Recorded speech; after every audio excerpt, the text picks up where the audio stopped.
Hi friends, welcome to my channel. So తెలంగాణలో ఎంసెట్ ఎగ్జామ్కి సంబంధించి ఒక అప్డేట్ అయితే రావడం జరిగింది. అంటే ఎగ్జామ్ ఎప్పుడు ఉంటుంది, అలానే మనకి ఎగ్జామ్కి సంబంధించి ఆన్లైన్ అప్లికేషన్ ఎప్పుడు స్టార్ట్ చేస్తారు, సో ఎలిజిబిలిటీ, సో మనకి ప్రతిదీ మనకు ఒక అప్డేట్ అయితే మనకి రిలీజ్ చేశారనమాట.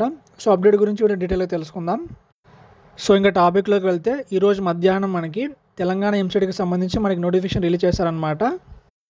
నోటిఫికేషన్కి సంబంధించి మీకు లింక్ కూడా కింద డిస్క్రిప్షన్లో ఇస్తాను, అక్కడ క్లిక్ చేసి మీరైతే చెక్ చేసుకోండి. సో ఇంకా మన టాపిక్లోకి వెళ్తే, సో మనం ముందుగా నోటిఫికేషన్ చూసుకుంటే, సో మనకి తెలంగాణలో మనకి ఎంసెట్ ఎగ్జామ్ వచ్చేసి మనకి ఎప్పుడు ఉండబోతుందంటే, సో ఇది మనకు 2 టైప్స్గా ఉంటుందన్నమాట. అంటే ఇంజనీరింగ్ వాళ్ళకి సపరేట్గా ఉంటుంది, అలానే అగ్రికల్చర్ ఇంకా ఫార్మసీ వాళ్ళకి అంటే బైపీసీ వాళ్ళకి సపరేట్గా ఉంటుందన్నమాట.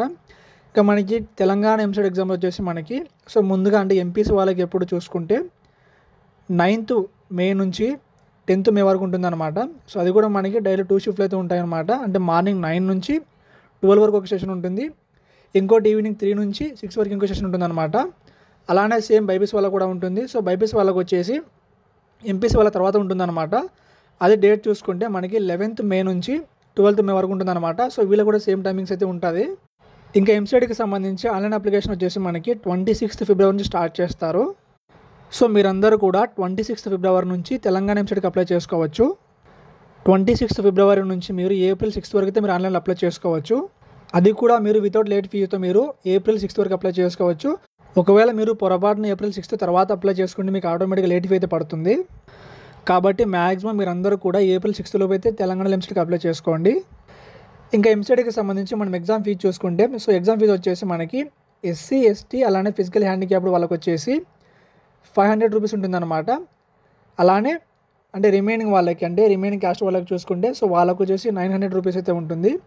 ఒకవేళ 2 కోర్సులకి రాసుకోవాలనుకుంటే సో వాళ్ళకు వచ్చేసి సో ఎస్సీ ఎస్టీ వాళ్ళకు వచ్చేసి 1000 ఉంటుంది. అలానే రిమైనింగ్ కోర్స్ వాళ్ళకు వచ్చేసి 1800 రూపీస్ అయితే ఉంటుందన్నమాట. అలానే మన ఎంసెట్ రాయడానికి మనకి క్వాలిఫికేషన్ చూసుకుంటే సో మనకి ఎలిజిబిలిటీ వచ్చేసి సో ఇంటర్మీడియట్లో మినిమం 40 లేదా 45% అయితే ఖచ్చితంగా వచ్చి ఉండాలన్నమాట. అంటే రిజర్వేషన్ కేటగిరీ వాళ్ళకి కావచ్చు, అన్రిజర్వేషన్ కేటగిరీ వాళ్ళకి కావచ్చు, సో అందరూ కూడా మినిమం 40 నుంచి 45% అయితే ఖచ్చితంగా మీకు ఎలిజిబిలిటీ ఉండాల్సింది ఉంటుంది.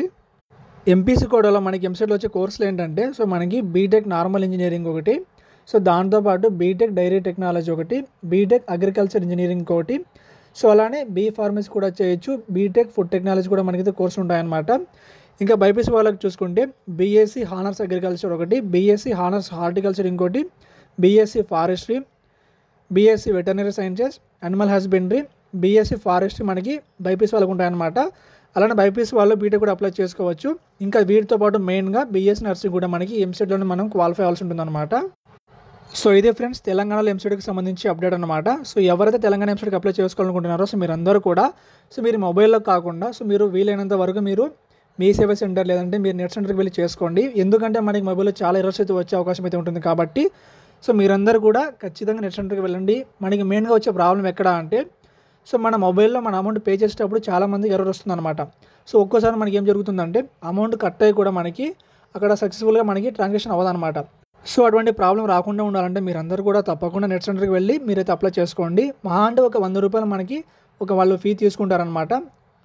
ఒకవేళ అందులో ఏమైనా ఎర్రర్ ఉన్నా కూడా వాళ్ళే చూసుకుంటారు. కాబట్టి సో మీరు వీలైనంత వరకు కూడా నెట్ సెంటర్కి వెళ్ళి మీరు అప్లై చేసుకోండి. సో ఇదే ఫ్రెండ్స్ తెలంగాణ ఎంసెట్కి సంబంధించి అప్డేట్ అనమాట.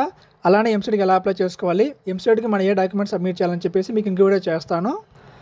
తెలంగాణ ఎంసెట్కి సంబంధించి ప్రతి అప్డేట్ కూడా మీకు రెగ్యులర్గా పోస్ట్ చేస్తూ ఉంటాను. సో ఇదే ఫ్రెండ్స్ తెలంగాణ ఎంసెట్కి సంబంధించి అప్డేట్ అనమాట. సో మీకు వీడియోకి సంబంధించిన డౌట్స్ ఉంటే కింద కామెంట్ చేయండి, లేదంటే నాకు ఇన్స్టాగ్రామ్లో మెసేజ్ చేయండి. ఇంకా మీకు వీడియో నచ్చినట్లయితే లైక్ చేసి షేర్ చేసి సబ్స్క్రైబ్ చేయండి. Thank you.